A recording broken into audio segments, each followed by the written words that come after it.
Radhe Radhe friends, Janvi boutique पे आपका स्वागत है। जैसे कि मैंने आपको बताया था कि मैं सोशल मीडिया के ज़रिए आप लोगों को ऑनलाइन क्लासेस दूँगी। तो आज से मेरी फर्स्ट क्लास स्टार्ट है, जिसमें मैं आपको स्टिचिंग में यूज़ होने के लिए सारे इंस्ट्रूमेंट की, जितने भी इंस्ट्रूमेंट लगते हैं सभी की जानकारी दूँगी।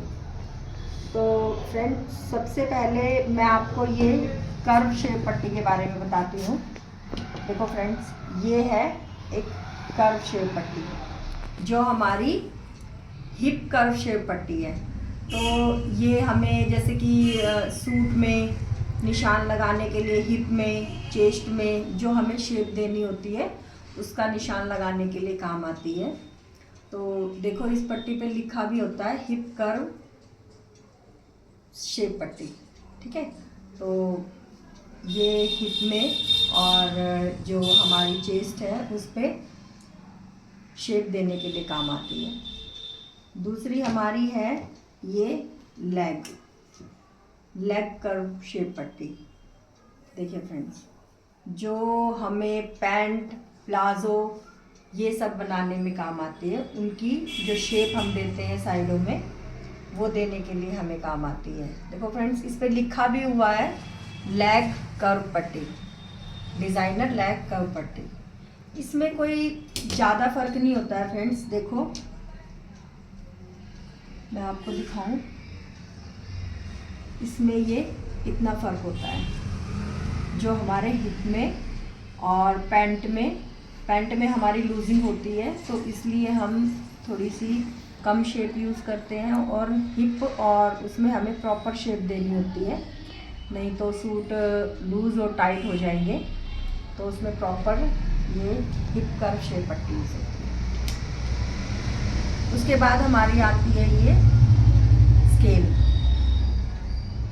Straightener scale.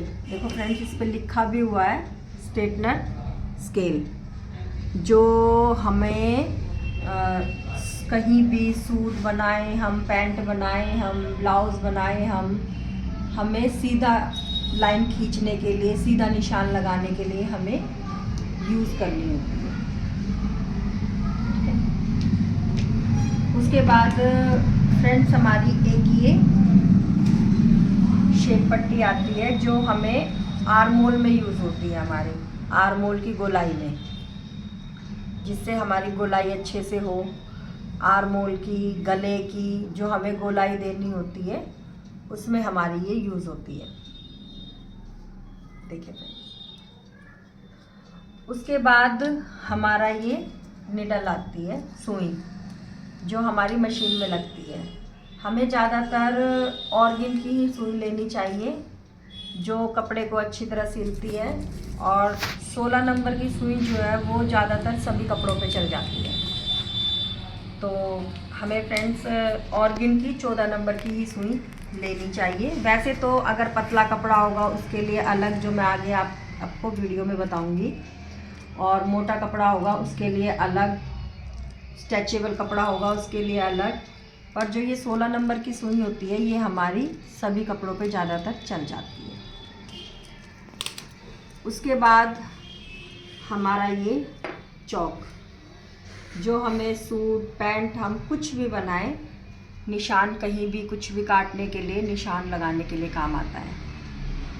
इसमें हमारे कलरफुल भी आते हैं, जैसे कि येलो सूट है तो उस पर येलो कलर यूज़ नहीं होगा, उस पर हमें पिंक करना पड़ेगा, पिंक के ऊपर येलो, ऐसे कलरफुल डिब्बी आती है जो हमें स्टिचिंग करते वक्त चाहिए होती है।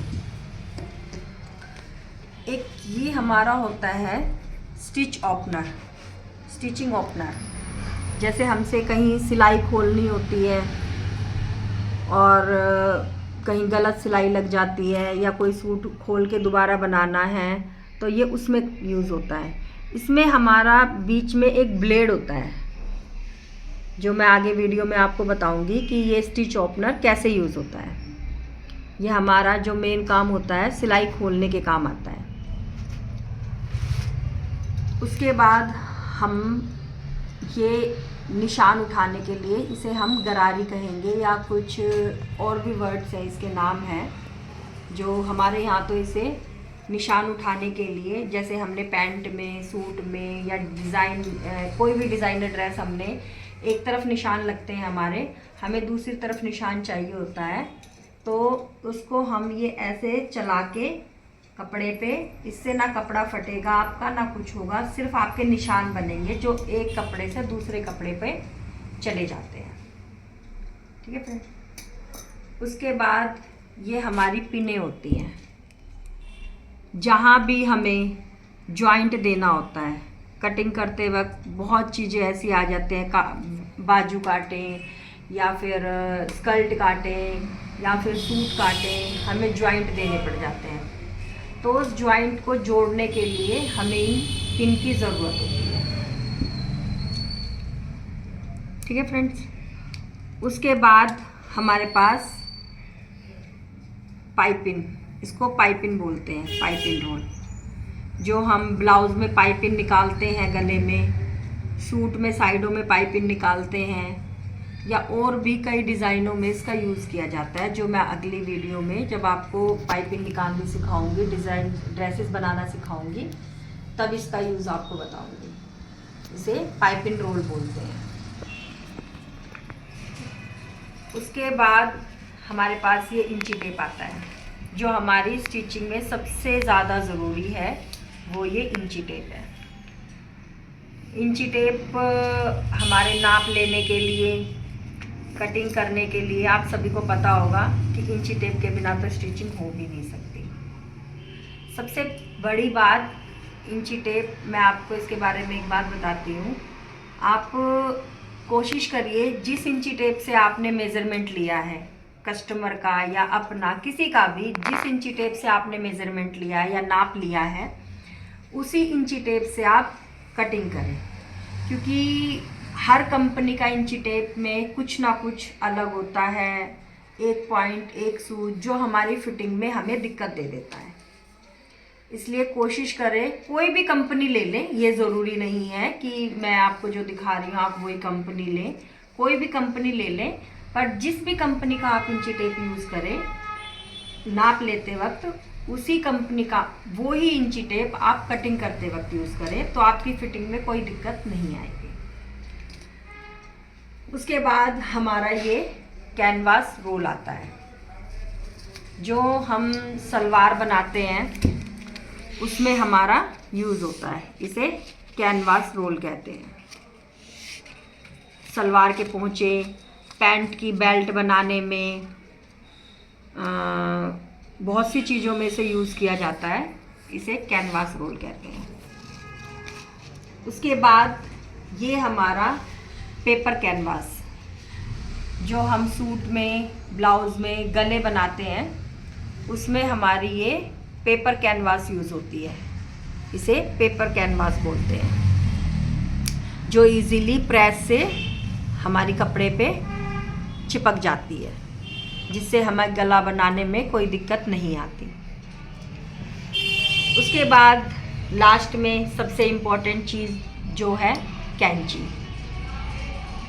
कैंची आप चाहे छोटी ले लो चाहे बड़ी ले लो, जिस भी कैंची से आप कंफर्टेबल हो वो ही कैंची यूज़ करें, पर ध्यान रखें कैंची वो ही लें जो अच्छे से चलती हो, आपके हाथ में कंफर्टेबल हो, चलाने में कोई दिक्कत ना आए, ताकि आपको कटिंग करते वक्त कोई भी दिक्कत ना आए। तो फ्रेंड्स, आज मैंने आपको ये सब मटेरियल, जो इंस्ट्रूमेंट मटेरियल, जो कुछ भी स्टिचिंग में यूज़ होने वाला है, आप सबको इन सब का इंट्रोडक्शन कराया, जिससे आपको सिलाई में बहुत हेल्प मिलेगी। आने वाली क्लासेस में मैं आपको इसको यूज़ कैसे करते हैं, इसको कहाँ कहाँ कैसे कैसे यूज़ करना है, क्या करना है, वो सब मैं आपको बताऊंगी। मुझसे जुड़ने के लिए, मुझसे सीखने के लिए मेरे चैनल को सब्सक्राइब करें, फॉलो करें। राधे राधे।